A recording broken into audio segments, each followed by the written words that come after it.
Ya lo decíamos, en otro asunto, el número de mujeres que postula al Congreso en esta ocasión se ha cuadruplicado de 100 a 412, todo esto tras la implementación de la ley de cuotas que exige justamente a los partidos presentar al menos un 40% de candidatas o candidatos. Exactamente, queremos conversar respecto a este tema, las implicancias, oportunidades que ofrece. Vamos a conversar con Alejandra Sepúlveda, directora ejecutiva de Comunidad Mujer. Alejandra, muchísimas gracias por acompañarnos. Buenos días. Teníamos ya la cifra, ¿no? De 412 candidatas en relación a las 100 que hubo el año 2013. ¿Es un avance significativo o todavía hay cosas que resolver que quedan ahí pendientes? Mira, yo creo que es un avance significativo. La verdad es que la evidencia internacional demuestra que la única manera de lograr un aumento sustantivo de mujeres en los parlamentos, efectivamente a través de estas acciones afirmativas, estas leyes de cuota, que además en el caso nuestro tienen una sanción bien concreta y bien alta en el sentido de que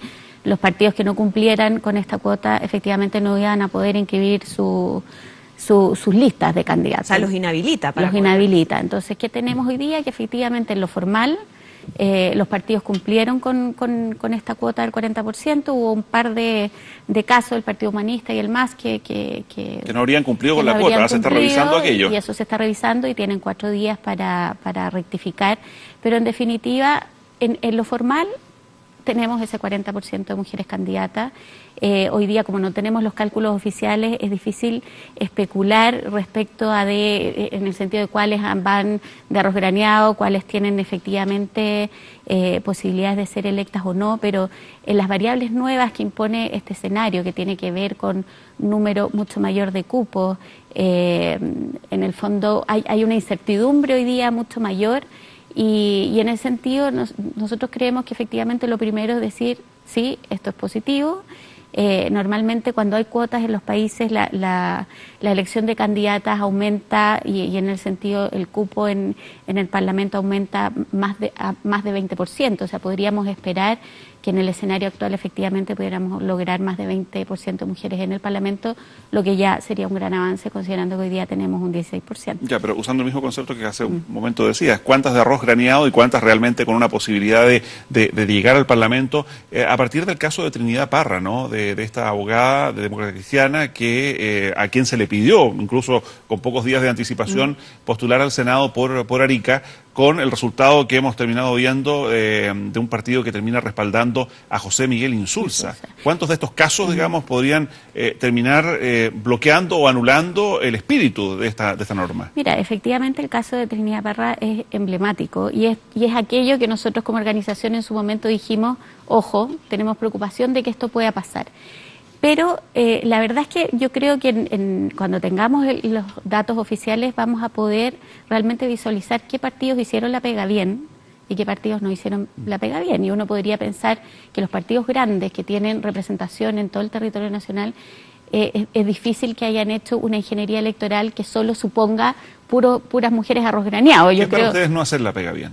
No hacer la pega bien es efectivamente poner a las mujeres en distritos donde no tienen ni una posibilidad de ser elegida o efectivamente como acompañantes solamente para cumplir con el número en la inscripción de las candidaturas. Eso para nosotros sería un escenario obviamente no adecuado y es posible que pase. Lo que pasa es que es difícil hoy día generalizar y decir todos los partidos estaban en esa lógica, porque eventualmente los partidos también son bien racionales y en esta energía electoral también pueden hacer un cálculo, dado la cantidad de cupos, que efectivamente sí podían tener oportunidades con algunas mujeres que fueran acompañando en la lista a candidatos exitosos. El caso del Distrito 10 aquí en Santiago es como bien emblemático, porque es súper competitivo, se van a elegir 8 candidatos. Estaba el caso de Giorgio Jackson y su compañera de lista que tuvo, todos sabemos... Natalia Castillo, por el problema con Alberto Mayor. Con Alberto Mayor, pero yo diría que aun cuando todos estos riesgos existen, hoy día es súper difícil generalizar. Y en ese sentido tengo la impresión que va a haber partidos que van a hacer bien la pega y otros que no. Y eso lo vamos a saber y finalmente una organización como la nuestra que tiene la obligación de hacer este control ciudadano, en su minuto también lo vamos a hacer ver a la opinión pública. Ahora, Alejandra, tú dices, bueno, hay que ver los resultados, ¿no?, para poder tener claridad, porque aquí hay todo un cambio en un sistema electoral, por lo tanto es bien difícil hacer pronósticos respecto a qué efectos reales podría tener la incorporación de esta ley de cuotas. Exacto, además que igual por primera vez desde el retorno a la democracia, la tasa de autoridades que van a la reelección es la más baja, o sea, hay muchos incumbentes que han dicho no voy. Probablemente porque este escenario de mayor competencia también es un desincentivo para algunos que preferían la lógica del binominal.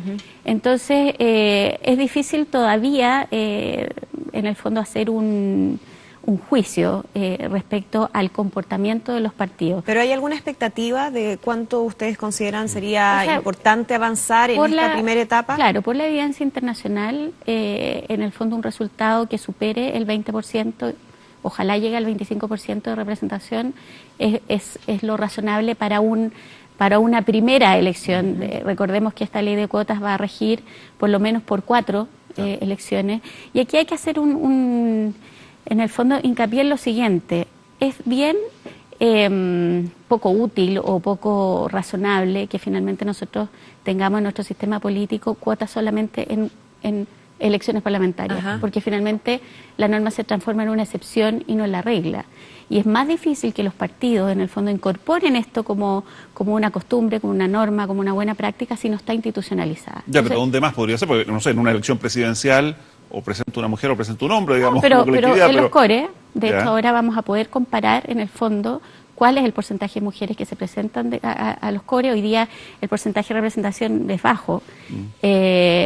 En las elecciones a concejales, incluso en las elecciones alcaldes, aunque es en el fondo una elección uninominal, porque finalmente lo importante es que esta acción afirmativa se institucionalice en el sistema, porque si no pasa lo que hemos visto ahora, que en el fondo los parlamentarios, los partidos que se quejan de que es difícil encontrar mujeres, la verdad es que hay que destacar que tuvieron 2 años para prepararse para esto, o sea, la ley se promulgó en abril del 2015, y efectivamente, además es una ley que trae consigo el incentivo económico para los partidos para que inviertan en formación de mujeres políticas. Ahora, recordemos, se aporta, digamos, una mayor devolución de dinero del Estado a los candidatos, o sea, a las candidatas que, de acuerdo al número de votos. Pero además hay una plata que es para capacitación, o sea, es para formación de cuadros políticos. Entonces, obviamente, el CERVEL es al que le toca fiscalizar el uso de esos dineros. Hoy día con todo el trabajo que tienen, la verdad es que me imagino que están bien sobrepasados, pero también vamos a poder saber en algún minuto si efectivamente esos dineros y de qué manera los partidos lo invirtieron en esto, porque hoy día estamos en un escenario de financiamiento público. A propósito del financiamiento, ¿cómo han seguido ustedes desde Comunidad Mujer todo el debate que se ha planteado a partir de la candidatura de Alejandro Guillé para aquellos que tienen cargos de representación popular, en este caso parlamentarios, y que quieren postular, por ejemplo, a la presidencia respecto de conseguir crédito de entidades bancarias, puntualmente en este caso del Banco Estado? Recién escuchábamos también al candidato Marco Enríquez Ominami señalar que aquellos que son parlamentarios y hoy día candidatos debieran renunciar a su dieta parlamentaria. ¿Cómo siguen ese debate? Mira, la verdad es que no nos hemos metido específicamente en el tema del financiamiento de las candidaturas presidenciales. Yo creo que es importante y es necesario que haya más o menos una cancha equiparada para todos, porque efectivamente en esta elección además se da un escenario en que hay particularmente un candidato que tiene muchos recursos y en ese sentido la lógica de ordenar todo esto y todas las reformas políticas que se han hecho en estos años y vinculadas al financiamiento es precisamente poder tener un piso más equiparado entre todos los candidatos. ¿Y hoy día esa cancha, según ustedes, no está pareja? O sea, yo creo que hay que verlo, no podría emitir un juicio todavía, pero a mí me parece que eso tiene que preservarse, eso es lo que digo, porque en definitiva hay también un límite vinculado a la publicidad que se puede hacer, al gasto que se puede hacer en eso, y efectivamente si todos no tienen más o menos las mismas condiciones y hay injusticia, entre comillas, en ese sentido, obviamente... Claro. Eso influye. Alejandra, tú hablabas de la necesidad de ampliar esta ley de cuotas a otras elecciones, por ejemplo la de cores, la de alcaldes. ¿Dónde más se podría avanzar? ¿Qué pasa, por ejemplo, con la participación de las mujeres en los directorios de las empresas? Que ese es un tema también muy pendiente, donde estamos muy atrasados.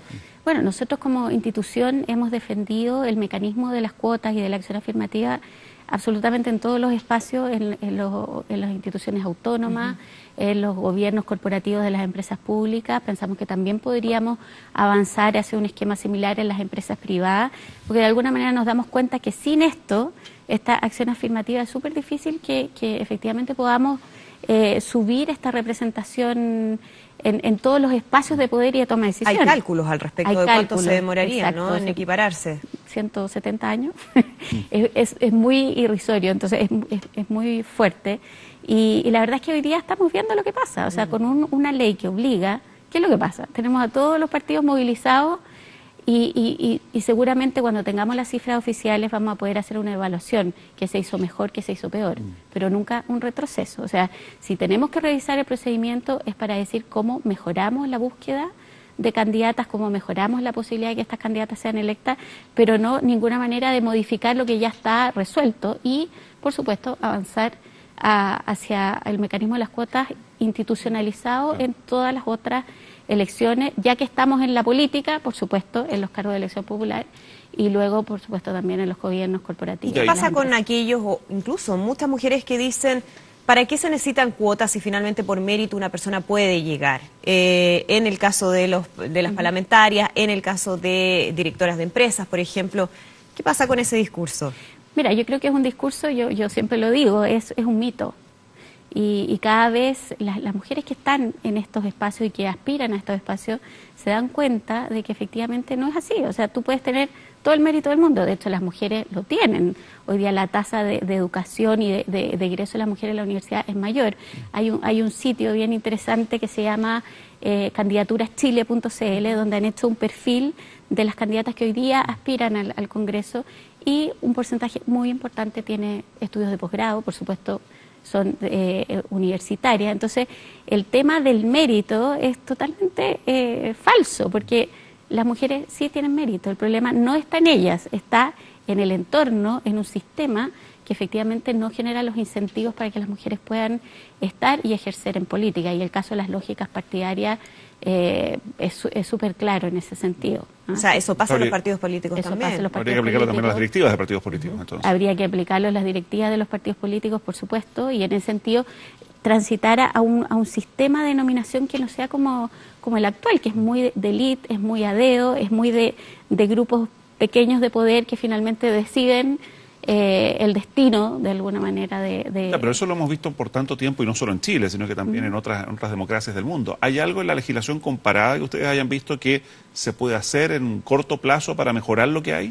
Bueno, yo creo que una de las medidas que no se abordó en esta reforma política y que debería abordarse de todas maneras es el límite a la reelección de los incumbentes. Pero vemos algunos parlamentarios, por ejemplo, que van por su 8º periodo, pero ellos se defienden diciendo, bueno, si me han elegido todas las veces que me he presentado, bueno, ¿por qué impedirlo? Porque finalmente eso no permite un tiraje de chimenea y no permite que se vaya incorporando a instituciones tan importantes como el Congreso Nacional una diversidad mayor que represente lo que es la pero eso, ciudadanía. Insistiendo, no es que esté de acuerdo con uno u otro punto, pero ellos lo confrontan con la experiencia en política. Cuán importante es también tener gente experimentada en el quehacer político. Claro, pero si tú no abres nunca los espacios para que otras personas adquieran esa experiencia, finalmente tienes gente que está prácticamente en una reelección vitalicia, porque hay una cosa que es muy cierta y es muy evidente. Los incumbentes tienen ventajas infinitamente superiores respecto a un desafiante en una elección.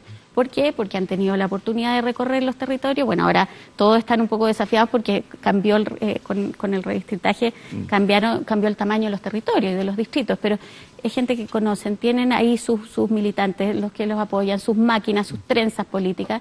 Entonces, obviamente, para cualquier persona novata o eventualmente que tiene experiencia pero que no ha ejercido un cargo como este, le cuesta muchísimo. Y imagínense ustedes en el caso de las mujeres, cuando las mujeres nunca han tenido un acceso igualitario a estos espacios, mientras que los hombres llevan décadas, bueno, pensemos solamente desde el retorno a la democracia del año 90, ejerciendo liderazgos en política. Entonces, la verdad es que sí, y lo he dicho en muchos espacios, una de las reformas pendientes es esa. Bien, Alejandra. Que ayuda también. Alejandra Sepúlveda, muchísimas gracias por acompañarnos. Gracias a usted. Que esté muy bien. Buenos días.